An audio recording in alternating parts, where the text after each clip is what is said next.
सागर जिले के देवरी में करीब 36 करोड़ 45 लाख रुपए की लागत से बनी अत्याधुनिक शासकीय संदीपनी उच्च माध्यमिक विद्यालय की नई बिल्डिंग पहले ही बारिश में सवालों के घेरे में आ गई है।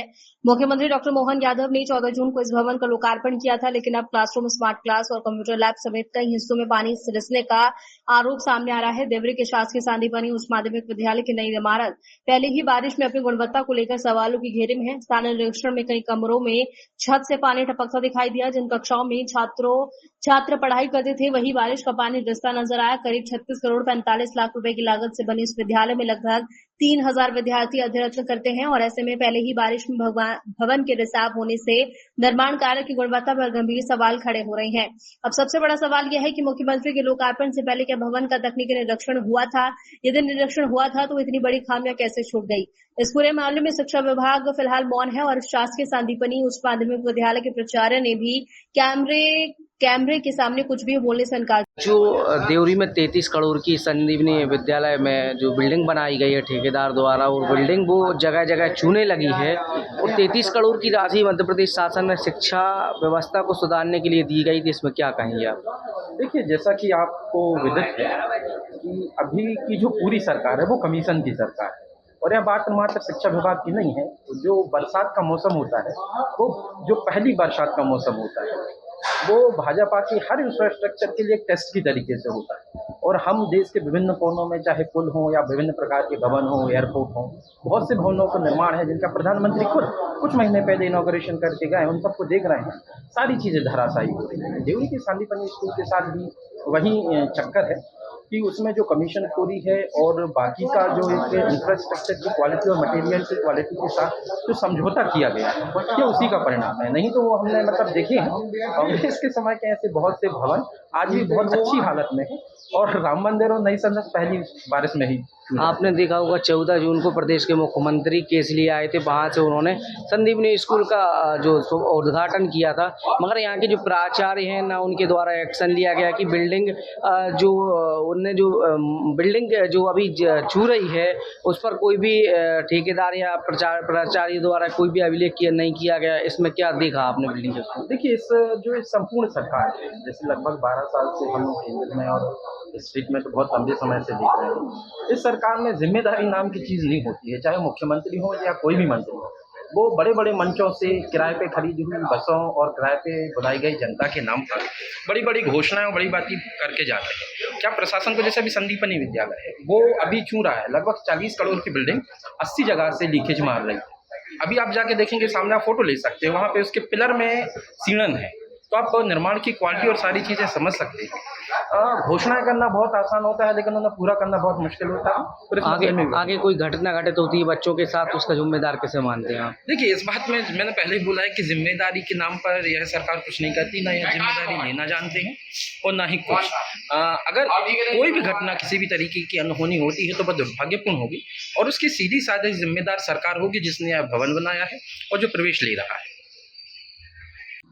भाई साहब, जो प्रदेश के मुख्यमंत्री 14 तारीख को केस लिए आए थे, उनने केसली से देवरी संदीपनी विद्यालय का लोकार्पण किया था, जो पहली बार इसमें जगह जगह रिसाव होने लगा। इसमें प्रशासनिक लापरवाही, ठेकेदार की लापरवाही के बच्चों के भविष्य के साथ खिलवाड़ नहीं है। इसके बारे में क्या कहेंगे आप?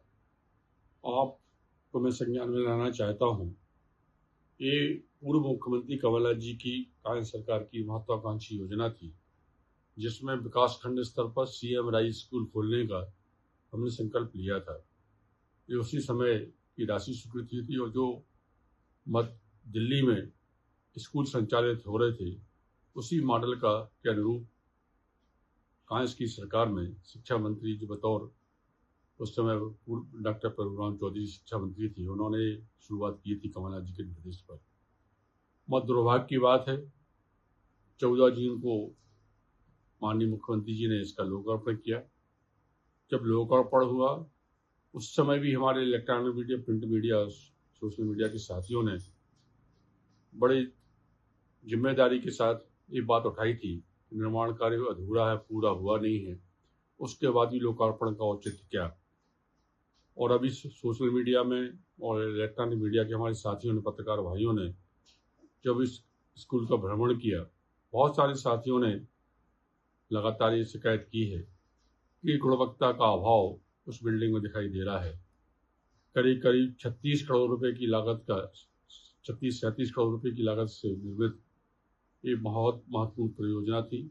संदीपनी महाविद्यालय और जिस तरह से भ्रष्टाचार की भेंट चढ़ा है और जिस तरह से पत्रकार भाइयों ने और अन्य लोगों ने जो सोशल मीडिया पे काम करते हैं, सामाजिक कार्यकर्ताओं ने ये बात उठाई है कि जगह जगह रिसाव हो रहा है, जगह जगह पानी भरा हुआ है, निर्माण कार्य बाउंड्री वॉल का अभी भी चल रहा है, गेट निर्माण नहीं हुआ है, बहुत सारे अधूरे काम हैं और कहीं ना कहीं ठेकेदार की लापरवाही, साथ ही संबंधित विभाग के अधिकारियों की भी जवाबदेही तय होना चाहिए।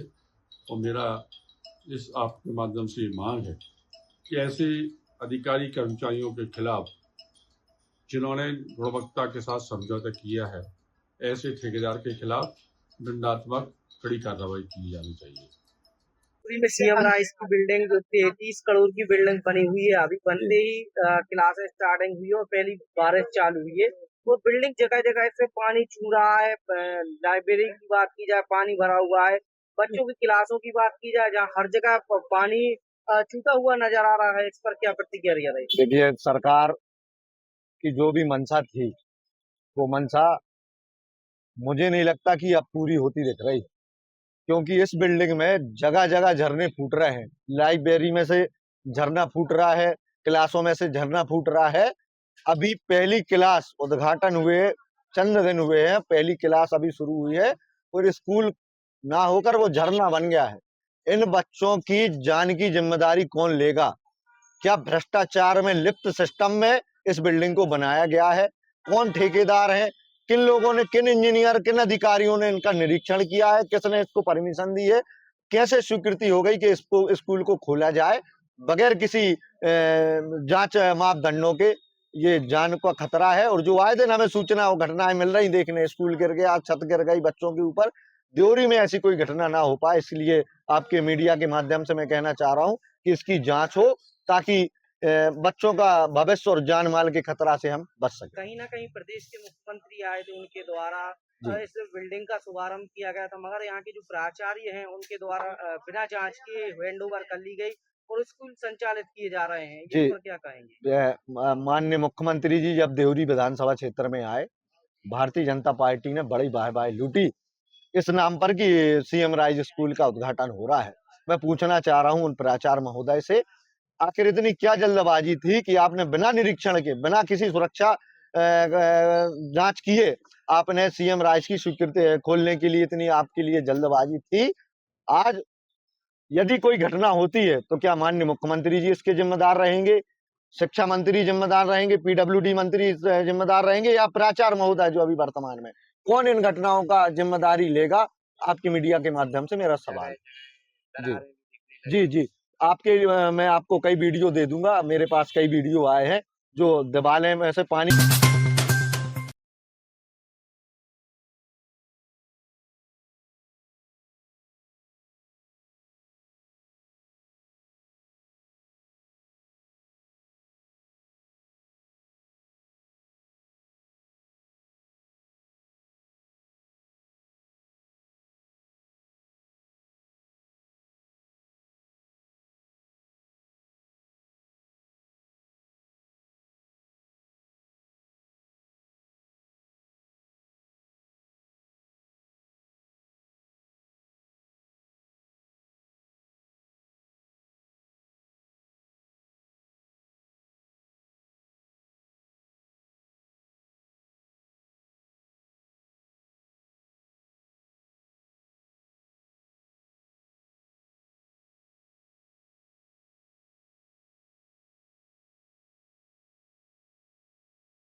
चित्तौड़गढ़ में भादसोड़ा के राष्ट्रीय राजमार्ग में 22 अतिक्रमण हटाए, दोबारा कब्जा रोकने को खोदी गई सुरक्षा खाई। राजस्थान हाईकोर्ट एवं सुप्रीम कोर्ट के निर्देशों की पालना में जिले के राष्ट्रीय एवं राज्य राजमार्गों पर अतिक्रमण हटाने का संयुक्त अभियान जारी है। रविवार को बांगूर क्षेत्र से भादसोड़ा चौराहे तक अभियान चलाकर 22 अनाधिकृत अतिक्रमण हटाए गए। पुलिस अधीक्षक धर्मेंद्र सिंह के निर्देश में पुलिस राष्ट्रीय राजमार्ग प्राधिकरण के संबंधित विभागों की संयुक्त टीम ने कार्रवाई की है। अभियान के दौरान कानून व्यवस्था बनाए रखने के लिए QRT भी तैनात रही।